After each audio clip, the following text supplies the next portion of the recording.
Hello and welcome into another edition of Mountaineer Mafia. Today we'll go over a little bit of last week with Wyoming at home for homecoming, and we'll get into this week against Georgia State. Alright, so let's get into it. Obviously last week, another terrible weather game, much like ODU was. I thought we played pretty well. Final score-wise, definitely about the outcome I expected. Outcome most of us thought was going to happen. I don't think the play on the field was quite what we wanted, but sloppy conditions, you can't ask for a whole lot more than that. Defense bent but didn't break. Need a little bit better tackling, but again, sloppy wet conditions. It's probably hard to take some guy down when he's soaking wet, slippery like that. So not going to be too hard on anybody for that. I mean, we got the W and we got it easily. So I think we came out just where we needed to be after that game. And I would say that Wyoming is a better team than their 0-4 record has them at right now. But they're young, so it's going to be a little bit. I don't expect them to turn around quite this year. Probably something in the next year. But yeah, we took care of business like we're supposed to. And on to this week against the Georgia State team. Obviously down in Atlanta, and they're going to be playing at home at the Georgia Dome. Home of the Atlanta Falcons, for those of you who might not know that. I believe they're trying to get an on-site facility in the near future, but right now they're still playing at the Georgia Dome, which is good for us. It'll give us a break from this bad weather we've had these past 2 weeks. No matter what it is outside, we'll be playing in good conditions. So what I'd like to say about them is that I have seen them play a game. I did watch them play Charlotte the first game of the year.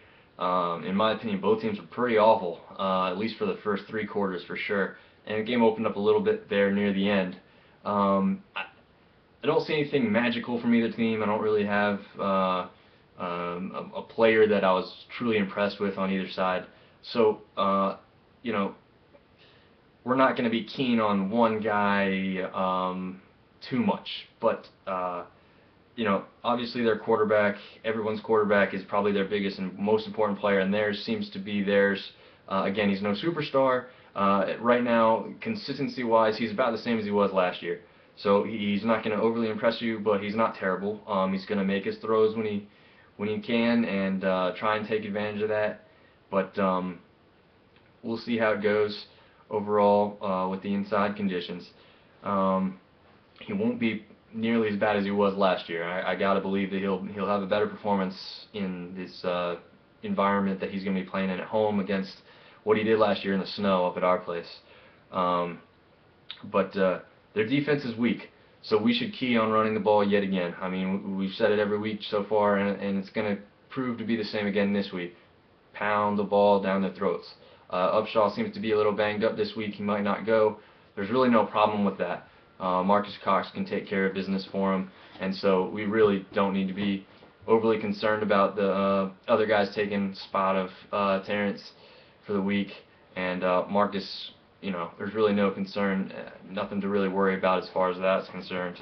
And don't be afraid to use the counter. Man, that play worked beautiful against ODU, and I really don't remember seeing it even one time against Wyoming last week. So hopefully they can get back to throwing that in there a little bit, and it should work pretty well against Georgia State's defense this week. Also, I don't think we should be afraid to go for it on third down with a run play. It seems like every time we got into a third down situation last week, we were throwing the ball every single time in a bad weather game where our running backs were pretty successful overall. So even in this different environment, we gotta run the ball. Go to it. It's our bread and butter. And I truly believe Marcus Cox is gonna have a better chance of getting you that first down than some of the throws that I've seen lately. I mean, Lamb hasn't been awful by any means, but he's lacked a little bit of consistency. So let's not be afraid on 3rd and 4 or less. Why not try running it on third down? Because it seems like these teams are starting to key in on the fact that every time we get into a third down situation, we're going to be throwing for it instead of continuing to run the ball. And like I said, Georgia State's quarterback, his name is Nick Arbuckle. Makes me think of this guy when I see him. But it's just a little comedy thrown in here.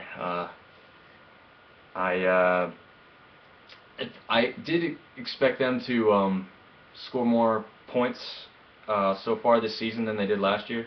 They did not. But you know, they scored more points than I thought they would against Oregon. So you know, I don't know where that came from. Maybe Oregon pulled some guys earlier than expected. But you know, regardless, they come in thinking they've got a chance in this game, and definitely looking for revenge from last season. And so hopefully we can kill that early and take care of business in there. And so with that, we'll go into the rest of the Sun Belt play. I've already got the slide up. Ole Miss plays New Mexico State this week. I don't think there's any chance of an upset. New Mexico State is still a really bad team and hasn't improved much this season. So I'm going to go with Ole Miss in that one pretty easily.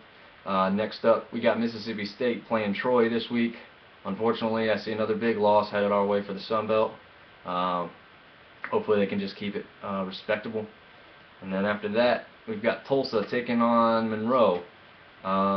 You know, this might be the Sun Belt's best chance over the weekend to get a win against a non-conference foe. I still don't think it'll happen. Tulsa's decent this year, and Monroe's been a little bit of a letdown. We'll see if they can turn it around and get a win for the Sun Belt and for themselves, more importantly. But if I have to call that game, I'm going to give it to Tulsa. And then after that, we've got the only other conference game of the week, other than ours. We've got Louisiana Lafayette versus Texas State, and I'm going to go with a little bit of an upset in this one. I'm going to go with Texas State. They score seemingly a lot of points so far this season, and I think they can essentially just outscore Lafayette in this one. We'll see if that holds true. And other than that, hopefully we get the W this weekend like we should, and continue to impress everybody who's watching, including us. Till next time.